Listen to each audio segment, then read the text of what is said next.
Isang magandang bagong Pilipinas. Ngayon ay Martes, February 4, 2025. Diretsa ang usapan ng mahalagang issue sa bansa, kasama ang kinatawan ng mga ahensya ng pamahalaan. Mula sa Presidential Communications Office, ako po si Joey Villarama. Mula rin sa Presidential Communications Office, ako po si Weng Hidalgo. Ihatid namin ang mga programa at serbisyo para sa taong bayan. Tutok lang, narito na ang bagong Pilipinas ngayon.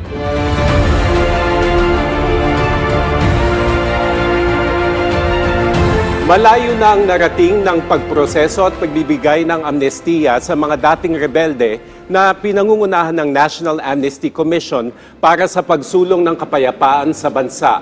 Ang tagumpay sa likod nito ang ibabahagi sa atin ni Attorney Lea Armamento, ang chairperson ng National Amnesty Commission. Ma'am, magandang tanghali po at welcome sa ating programa.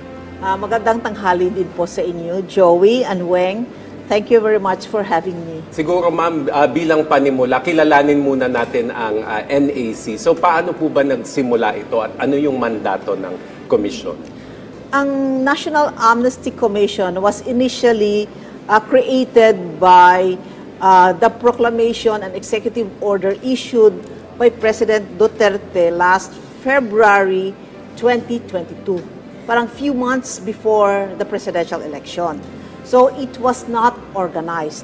When President Marcos Jr. took over, he again issued an amendment to the executive order issued by President Duterte and again reissued the proclamations.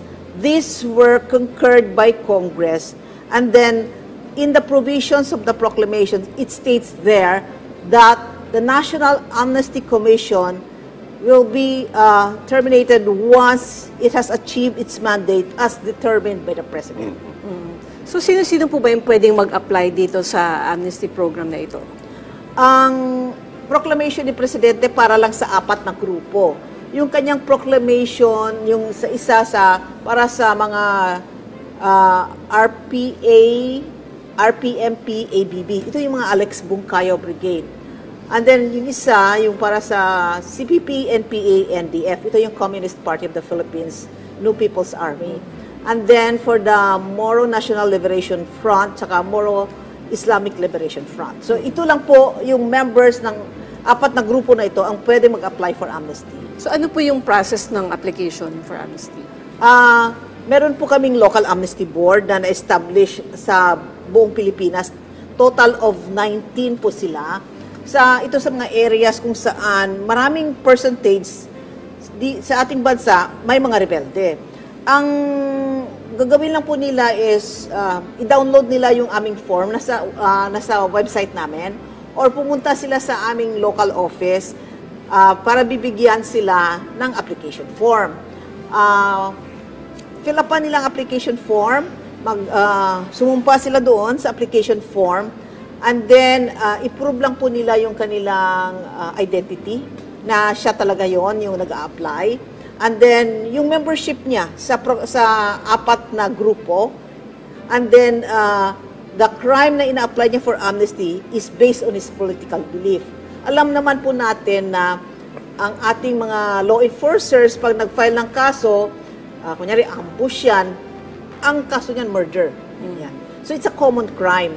Pero kung titingnan mo po yung nasa records, yung warrant of arrest, ang tawag namin sa records, karpeta. Pag titingnan mo doon sa mga affidavit of arrest ng mga pulis, makikita mo na ito ay bunga ng isang political belief ng isang tao, like yung ambush. Bakit niya inambush? Kasi siya, ang inambush nila military. So, ganun ang tinitingnan namin. Ma'am, nabanggit nyo kanina na parang na-formally organized lang ito nung nag-reissue ng proclamation si Pangulong Marcos Jr. And last year, tinitingnan natin yung datos, parang matumal yung applications eh. Pero sa 2024, ano yung masasabi nyo naging achievements o milestones ng Commission kahit nung sa simula mabagal yung pag-apply for amnesty? Marami pong kaming na-accomplish itong 2024. Una sa lahat, nag-issue si Executive Secretary Bersamin sa DBM to consider the National Amnesty Commission as other executive body under the office of the President, separate and distinct from the Office of the Presidential Advisor on Peace, Reconciliation, and Unity. So, we are now operating on our own with our own budget kasi dati nakasabit kami sa OPAPRO. So, nahihirapan kami mag-ooperate because hihingi kami parati ng pera sa kanila.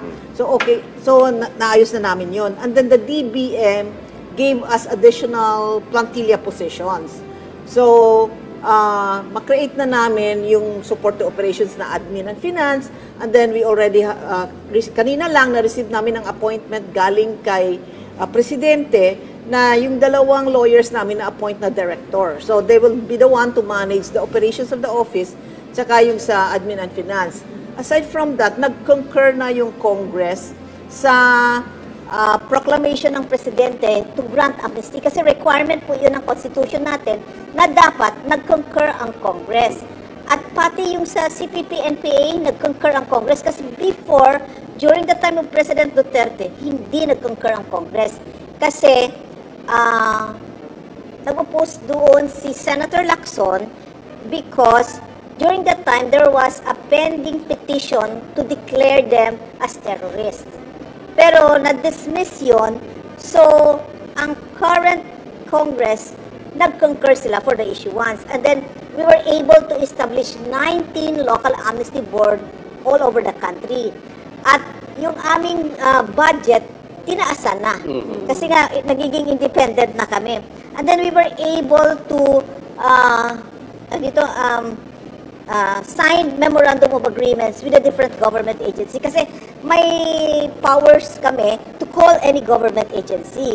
Pero we need a memorandum of agreement para ma-agree namin ano ba ang kailangan namin sa inyo, ano ang obligasyon namin, at ano rin ang obligasyon namin sa inyo. So, we were able to get a memorandum of agreement from the National Bureau of Investigation, sa Integrated Bar of the Philippines, sa Bangsamoro Human Rights Committee, Commission on Human Rights, and then we were able sa National Commission on Muslim Filipinos, sa Philippine National Police, tsaka sa Task Force Detainees of the Philippines. Pending pa yung aming Memorandum of Agreement for signature sa BJMP, tsaka sa DSWT, kasi yung benefits. Opo. Nabanggit nyo, ma'am, na meron kayong Memorandum of Agreement with NBI. So, law enforcement. So, iniisip kasi ng siguro yung mga gustong mag-apply sa Local Amnesty Board. O, gusto ko mag-apply. Kaso, paano ko pupunta doon ng, kunyari, meron akong pending warrant of arrest o meron akong fear na baka may mangyari sa akin along the way. So, paano po yung ini-ensure sa mga gusto mag-apply for amnesty na makarating sila doon sa local office at makakapag-apply? Naku, realidad po yan, Joey. Talagang maraming hindi maka-apply because they have pending warrants of arrest at nagtatago. So, pag may nagpasabi sa amin na gusto mag-apply, pupuntahan namin kung saan sila nagtatago. Yung ganoon. Pero at the same time, we are requesting now the Office of the President, nasa office ngayon ni ES Bersamin, yung request namin na bigyan kami ng authority to issue a safe conduct pass. Kasi ngayon, ang safe conduct pass namin is only effective kung in flagrante delicto, the one that you commit, that you're committing a crime. Ganon. Pero yung pag may warrant of arrest, hindi siya effective. So, yun pa rin, pending yung aming request for authority sa issuance of safe conduct pass. So, sa bagay na po yan, last year, kung siyempre meron mga gustong mag-apply, natatakot lang dahil may pending warrant of arrest. Pero last year po, ilan po yung application for amnesty na natanggap nyo? Tapos may mga nag-grant din po ba? Ilan po? Sa ngayon po, nasa level pa lang kami ng evaluation, vetting. As of yesterday, ang total namin na census, as you said nga, Joey, matumal, 1,950 lang. And we are looking to the number of 10,000. Kasi nga, yun nga yung problema, hindi sila makalabas. So, pumupunta po kami sa mga kulungan. Kasi nandun din ang mga ito eh. Kasi ang amnesty can be granted those who are detained, convicted, serving sentence, or even those who have already served sentence. Kasi di ba, kunyari, you're convicted of murder, o may mga disqualification na kasama yun eh. So like, you cannot be, meron kasi like, you cannot be elected, you cannot vote. So kahit na-serve mo na yung sentence mo, ibabalik yun ng amnesty. Ma'am, nabanggit nyo 10,000 yung ine-expect nyo. Ito yung kasi sabi nyo itong commission, kumbaga ang buhay niya is until the end of the term of the current president unless mag-issue ng proclamation ang susunod na presidente. 10,000, yun na yung ine-expect nyo lahat na former rebels na mag-a-apply. Dapat sana. Sana. So, nabanggit nyo rin, ma'am, na merong 19 local amnesty board. So, ano po yung pinaka-busy sa mga board na ito? At saka dito ba sa Metro Manila, meron ding tinatanggap na applications? Ang local amnesty board namin, di ba 19, ang pinaka-busy, Cotabato City. Kasi nandun ang MILF. Sila ho talaga ang nag-lobby for the issuance, for the grant of amnesty. Meron tayo dito sa Metro Manila kasi meron tayong mga rebelde na ayaw mag-apply doon sa probinsya nila.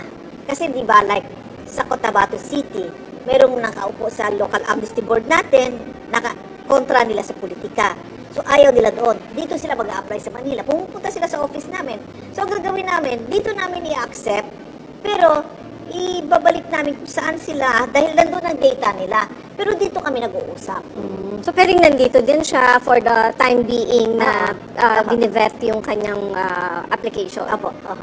Okay. So, pagka halimbawa nag-apply lang, tapos nasa process pa rin, ano po yung pwede nilang asahan doon sa integration para ma-approve sila dito sa kanilang amnesty application? Actually ho, yung sa amin kasi, no, di ba, pinaprocess namin. So, kumukuha kami ng data nila sa NBI, sa PNP, para pag nag-apply po sila for amnesty, sigurado sila na yung crimes na ina-applyan nila is amnestiable. Pwedeng amnesty kasi pwedeng talagang common crime siya. So, kailangan yung kanilang record clear sa kanila na ito ho ay pwede ninyong i-avail. At kung hindi ninyo pwede ma-avail, dapat alam nyo yun. Kasi baka naka-amnesty ka dito, ikukulong ka naman sa isa, di ba? So, kailangan klaro po yun sa applicant. And then, meron tayong tinatawag na mga government program, yung mga JAPIC, maraming program ng government na once kasi, like yung former rebels natin.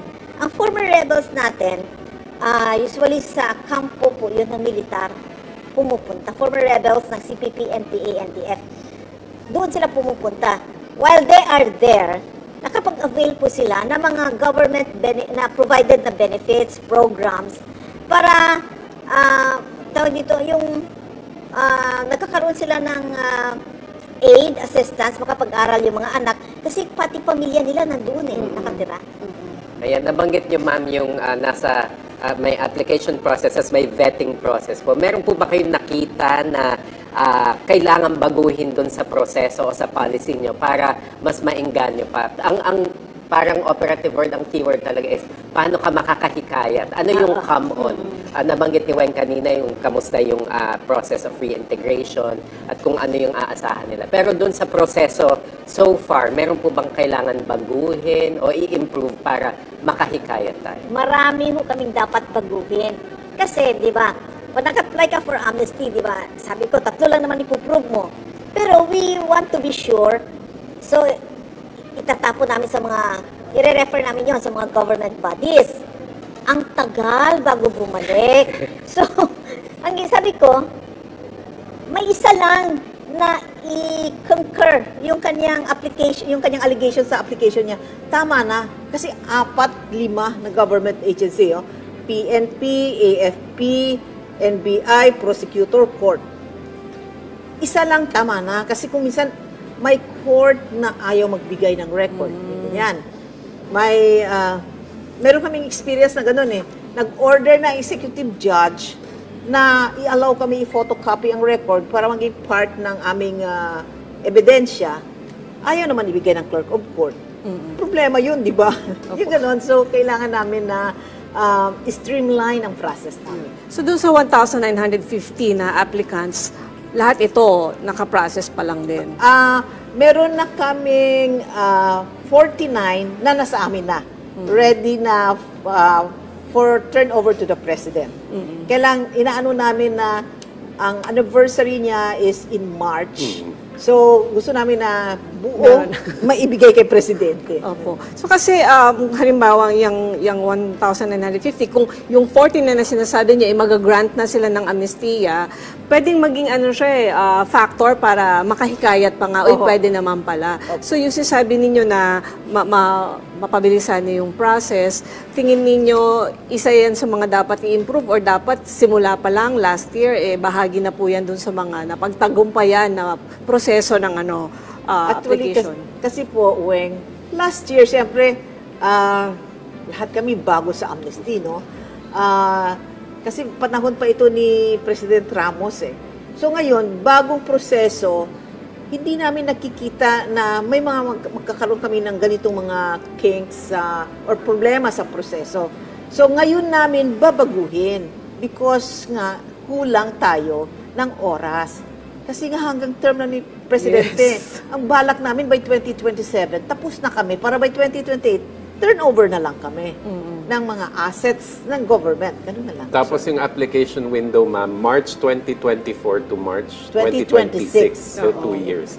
Maandar ng Metro. So pero depende yan kasi sabi nyo sa kaso, no? Paano kung massacre yung kaso niya, so matagal yung process of application? Hindi po, Weng. Kasi ang massacre man siya, basta political offense siya, pareho lang yun. Pareho lang ang process kasi ebidensya mo lang ang kailangan namin, yung identity, tapos ebidensya mo sa membership, tsaka ma-prove mo lang na political offense. Yun lang. So kasi, di ba, kung halimbawa, ang kaso lang niya, nagnakaw siya ng ganito, inutusan ng ganyan, nagnakaw sa kampo ng military, or pumasok siya as kunyari, sundalo, tapos yung pala agent siya ng and then nahuli siya. Yung mga ganon, pwede rin mag-apply. Opo. Very interesting. Parang may kilala ka. Gusto mag-apply. Parang real life story. Ilapit natin kay attorney. Ng National Amnesty Commission ngayong 2025, kasama pa rin si Attorney Lea Armamento. Manatiling nakatutok, magbabalik pa rin ang Bagong Pilipinas ngayon.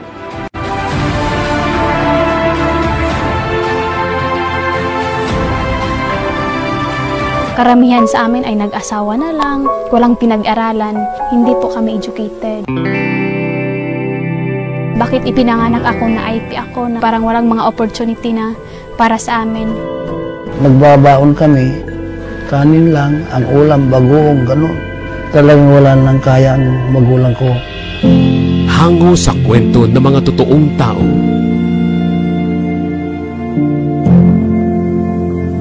Tahanan ng mga award-winning documentaries.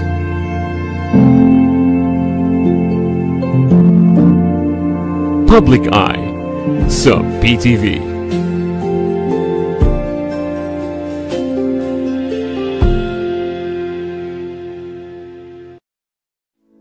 Pagkakataon nyo ng maglingkod para sa bayan. Inaanyayahan namin ang lahat ng mga individual na may talento at dedikasyon na mag-apply sa aming mga bukas na posisyon.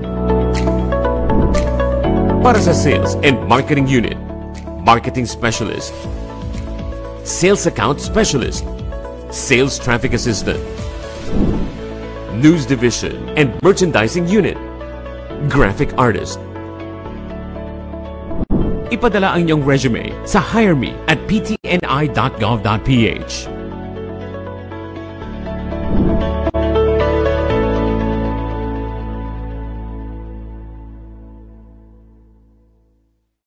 Mabuhay! Uy, malapit na eleksyon. Nakapili ka na ba ng kandidato? Kung hindi pa, tara! Kilatisin natin ang mga kandidato ng 2025 elections. Busisiin natin ang kanilang mga plataforma, background, track record, at alamin kung sino sa kanila ang talagang tutupad sa pangako at kung sino ang nagpapaikot lamang ng ating ulo. Know your candidate. Malapit na. Abangan. dito sa PTV.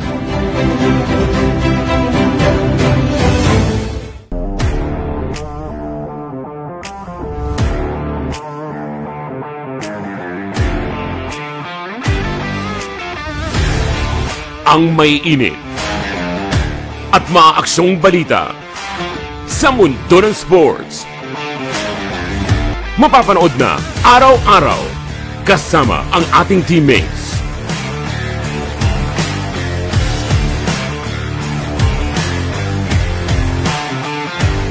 PTV Sports, para sa atletang Pilipino, para sa bagong Pilipinas.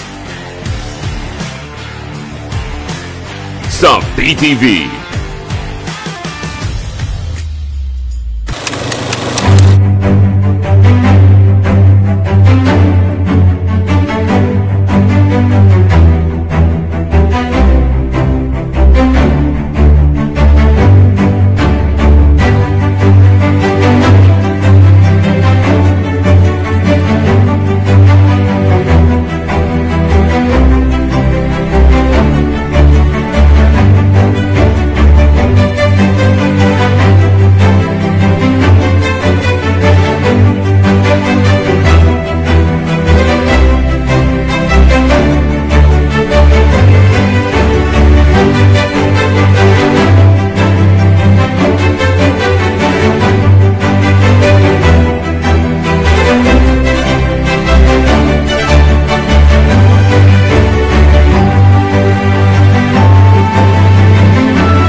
Disaster Watch. Alamin ang mga dapat ilagay sa go bag bilang paghahanda sa anumang sakuna. Maglagay ng tubig na maiinom at mga pagkaing hindi madaling masira. Maglaan ng espasyo para sa first aid kit at survival kit para sa mga hindi inaasahang pangyayari.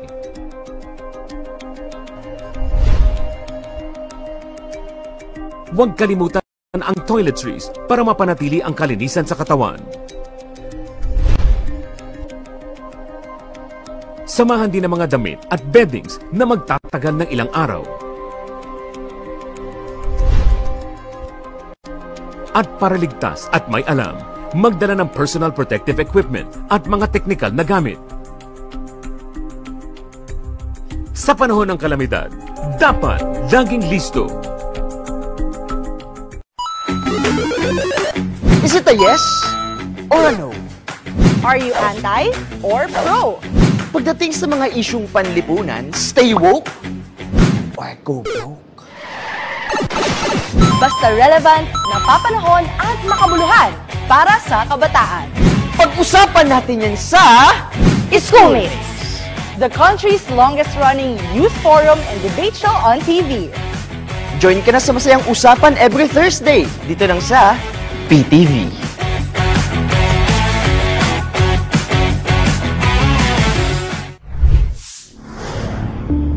Health Watch, alertong pangkalusugan. Mahalagang impormasyon ukol sa monkeypox. Ang monkeypox ay isang sakit na sanhi ng orthopox virus na nagmula sa Africa at naisasalin sa tao mula sa mga kontaminadong hayop. Maaari ring makahawa ang isang infected na tao sa pamamagitan ng exposure sa respiratory droplets nito at direktang paghawak sa mga pantal niya sa balat at mga kagamitan niyang kontaminado. Ang monkeypox ay isang self-limiting disease at ang mga sintomas ay kusang nare-resolba sa loob ng 2 hanggang 4 na linggo. Kabilang sa mga sintomas nito ang mataas na lagnat at matinding pananakit ng ulo, pamamaga ng lymph nodes, pananakit ng likod at kalamnan, at panghihina.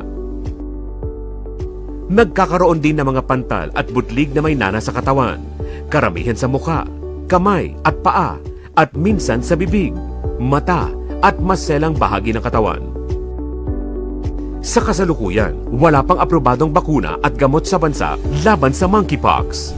Upang mapigilan ang paglaganap nito, ugaliin ang paghugas ng kamay, pagtakip ng bibig, pag-ubo o pagbahing. Siguraduhin maayos ang daloy ng hangin sa inyong bahay. Magsuot ng face mask sa matataong lugar at iwasang lumapit sa mga taong may sintomas ng Mpox. Samantala, pinapayuhan ang lahat na panatilihing malusog ang katawan.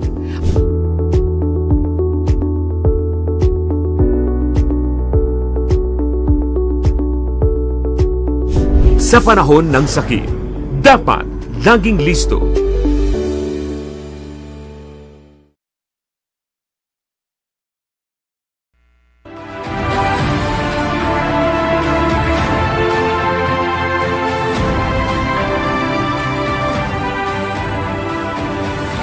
Nagbabalik ang Bagong Pilipinas ngayon, kasama pa rin si Attorney Lea Armamento ng National Amnesty Commission.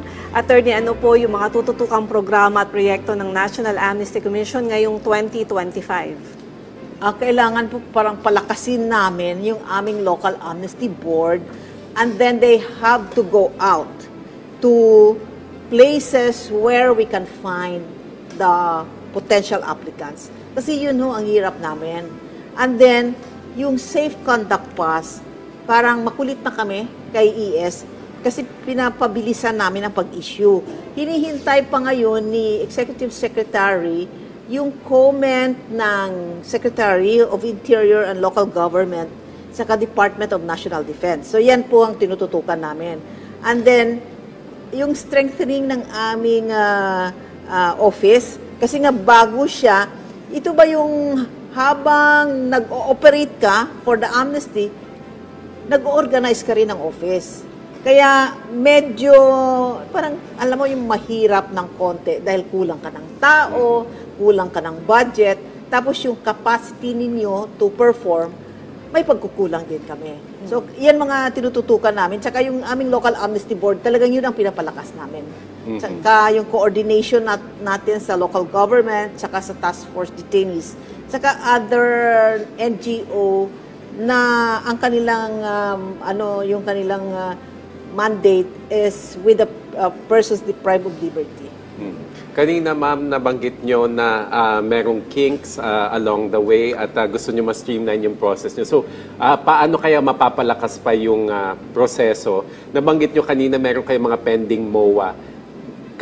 Which agency siguro yung gusto nyong kamoa this year para mas maging maayos po yung proseso na?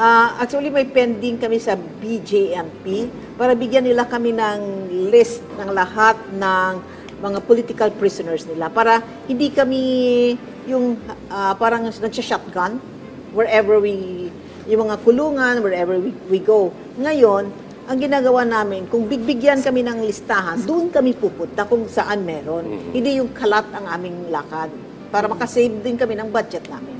Tapos yung sa safe conduct pass, ma'am, sa police ba yan o sa sinong dapat ka? Ganito, meron na kaming MOA sa police. At sinabi ng police that they will respect the safe conduct pass that we issue. Actually, nasa IRR namin, implementing rules and regulations namin, yung pag-issue namin ng safe conduct pass. Kaya nga lang, yung strength ng safe conduct pass cannot stand against the warrant of arrest. Nag-meeting na kami kay Court Administrator, kay Justice Raul Villanueva, tsaka kay Yusek Raul Vasquez ng DOJ that about the safe conduct pass.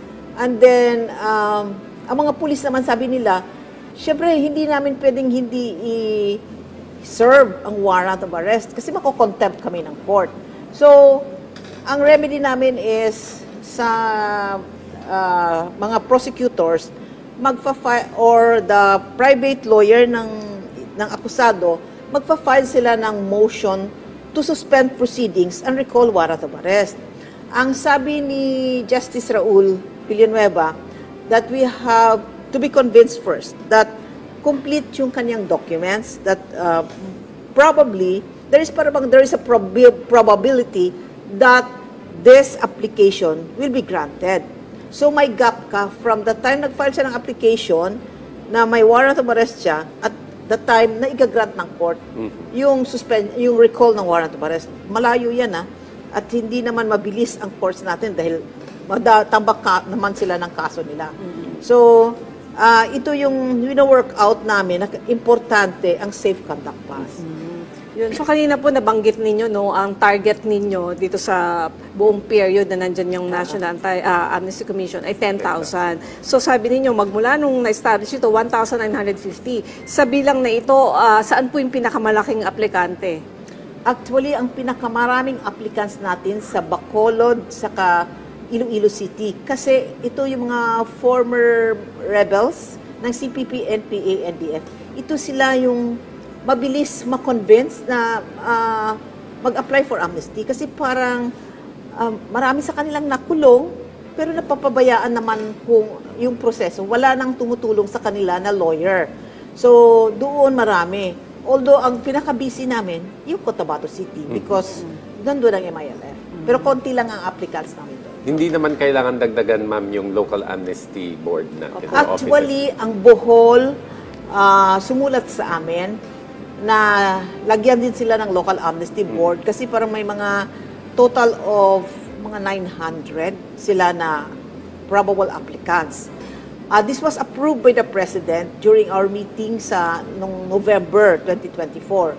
At ang Mimaropa din is also requesting for another local amnesty board for Palawan, Mindoro, itong area nila. Kasi marami daw doon sa Palawan. So, clarification lang, attorney. Paano kung itong aplikante ay ma-deny yung kanyang application for amnesty? Pwede po siyang mag-reapply? Kay Presidente. Maghingi siya na sumulat siya kay Presidente to request for a reconsideration. Kasi yung duty namin is just to recommend to the President. So, ang may final say si President. So, yung pag nag-apply ka, lahat ng records mo, forward namin yung kay Presidente. Bahala si Presidente kung i-approve niya yung recommendation namin or i-reverse niya. Nasa kay Presidente ang final say. Kadalasan po ba, although wala pa yata, may na-process na po ba na... May na-process na kami, naghihintay na lang kami, kasi kami lahat 7 na pipirma.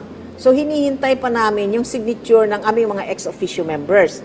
Si Secretary Chodoro, si Secretary Rimulya ng DOJ, saka Secretary Rimulya ng DILG, tsaka si Secretary Galvez ng OPAPRO. Kadalasan po, ano po yung pwede maging grounds for denial? Kung hindi mo ma-prove itong tatlo, either of that, kunyari, tawag dito, yung crime mo is an ordinary crime. May mga crimes kasi like extortion. Tawag dito, meron kidnap for ransom. Talaga specific yung proclamation ni Presidente na itong mga crime, rape, mga ganyan, mga acts of lasciviousness, yung mga crimes na hindi naman talaga necessary para sa rebellion. Yun yung talagang specific na magiging basis for denial. So ito kung halimbawang ma-deny sila diyan, pwede naman silang sumuko doon through ECLIP, yung Enhanced Comprehensive Local Integration Program. Pwede din yun. Yun nga po, mas may benefits pa yan. Yes, may corresponding benefits pag sumuko.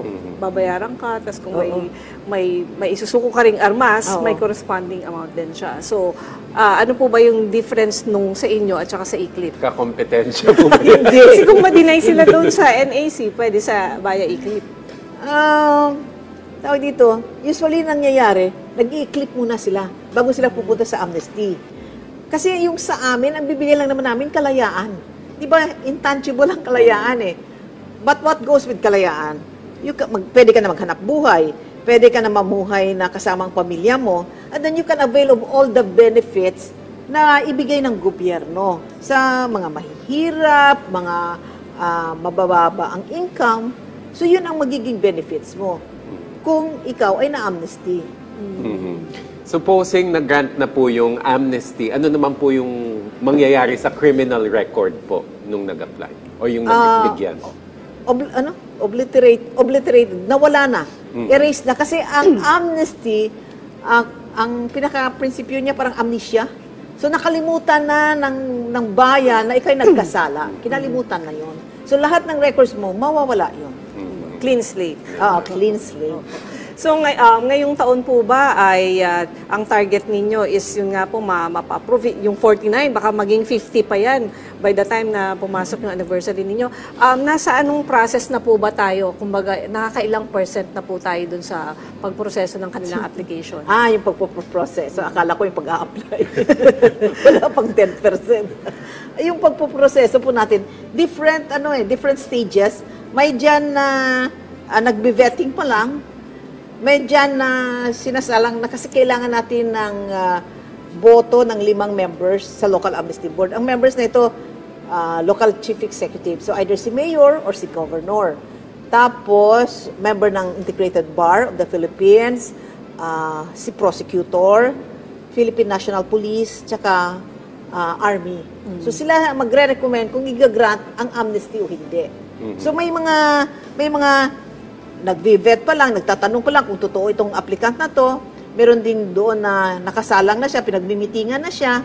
At meron ding may decision na sila, i-forward pa lang. At meron nang na-forward sa amin. So ibang stages namin. So wala kaming specific data kung ilan ang ganito, yung ganoon. Kasi continuous siya na process. Ang meron kami specific yung number of applicants, ilan ang meron na sa amin. So ngayong taon, ma'am, kasama yung United Nations Development Program dito sa integration ninyo na ng National Amnesty Commission. So ano po yung support, mission planning workshop? Ano po yung layunin at yung natalakay sa pulong na ito? Ay naku, malaking tulong sa amin yung United Nations. Tinulungan niya, parang nag-workshop siya sa aming mga Local Amnesty Board para tulungan sila yung messaging, kung paano mag-message para to convince yung ating mga potential applicants. Second, mag-provide sila sa amin ng logistical support. So, meron silang nakalaan sa amin for computers, printers, malaking bagay yon. Marami pa silang ino-offer sa amin na parang, tapos magbibigay pa sila ng additional na tao sa amin. Pero ang kanilang project ay mag-e-end itong March. So, hindi ko alam kung after March, kung ano ang next program nila sa amin. So, parang sweldo dun sa mga taong binibigay nila sa kanila. Sila magbabayad. Sana ma-extend, para sayang naman. Wala pa tayo dun wala pang mga nag-grant Pero meron naman. Kanina, ma'am, na gamit natin yung salitang matumal. So, paano naman natin, yun nga, mahihikayat na mas dumami pa yung application? Nasabi nyo na parang ang naging focus ng proclamation is yung sa Mindanao sana. Pero ang daming nag-a-apply sa Visayas. So, paano natin maibabalik doon sa mas maparami pa yung mahikayat na mag-apply from the South naman po? Kahapon, nag-meeting kami ng OPAPRO. Kasi yun din ang concern nila. Bakit kukonti? Lalo na sa Mindanao.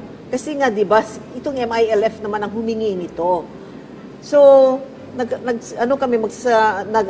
bibisita kami sa mga kampo na mga rebelde para ma-entice sila na mag-apply. I-explain mo yung proseso.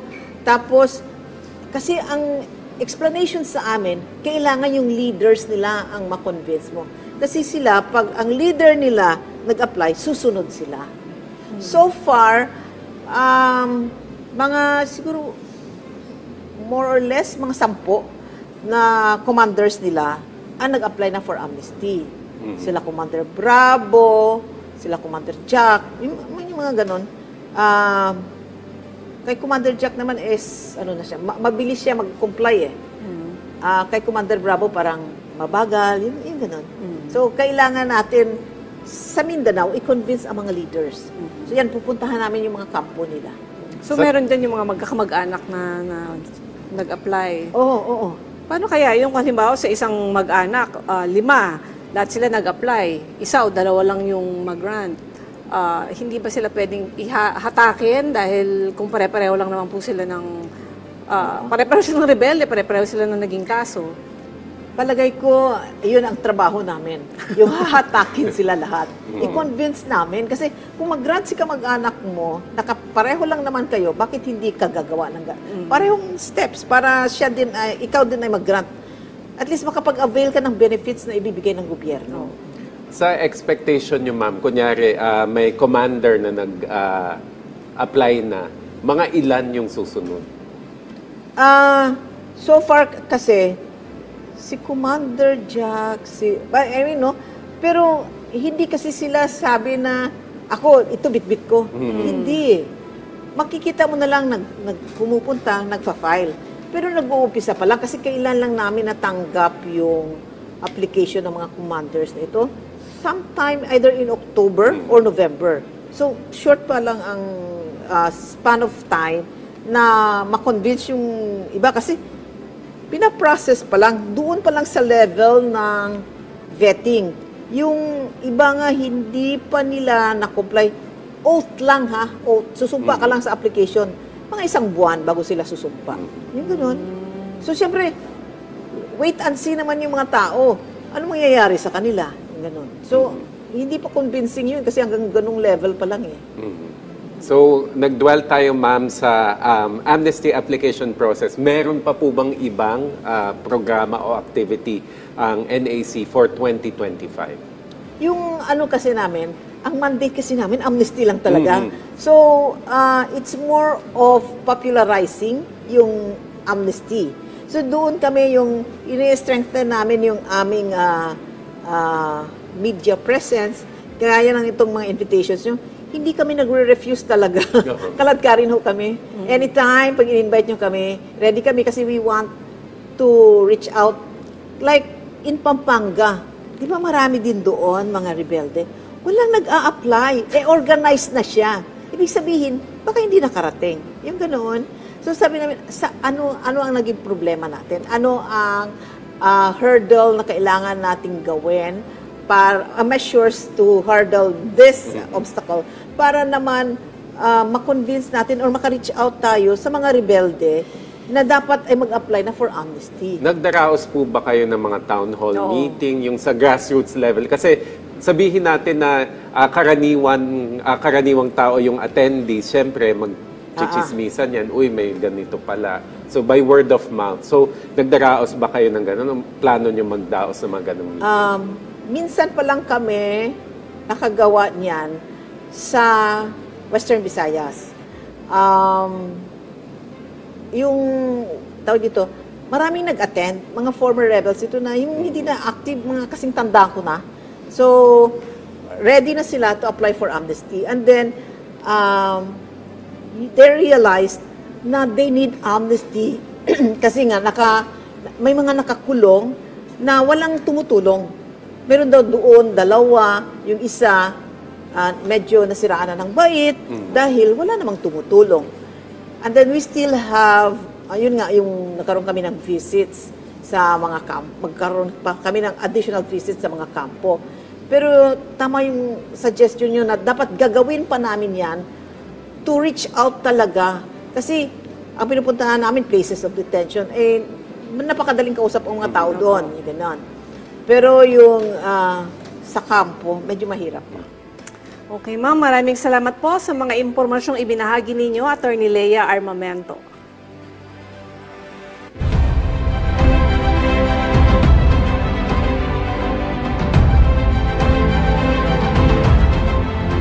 Matapang at matatag ang National Amnesty Commission sa pagsusulong ng katarungan at pangmatagalang kapayapaan sa bansa. Sa ating segment na Mission to Accomplish, ma'am, meron tayong sinasabi na hopefully sa anniversary, meron tayong ma-accomplish. Hopefully by the end of the application period, mas marami nag-apply.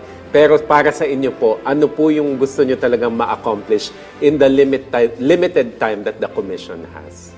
Ma-meet namin yung expectation ni Presidente na mabigyan ng katarungan yung lahat na pinaglaban nila ang kanilang prinsipyo kasi gusto naman ni Presidente na ang mapayapang Pilipinas.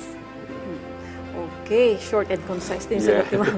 Maraming salamat po sa inyong oras, Attorney Lea Armamento, Chairperson ng National Amnesty Commission. Thank you, ma'am. At dito na po nagtatapos ang ating programa sa araw na ito. Samahan niyo kami uli bukas para sa mahalagang talakayan at mabilis na aksyon ng pamahalaan. Mula sa Presidential Communications Office, ako po si Weng Hidalgo. At mula rin sa Presidential Communications Office, ako po si Joey Villarama. Sama-sama tayo para sa isang bagong Pilipinas ngayon.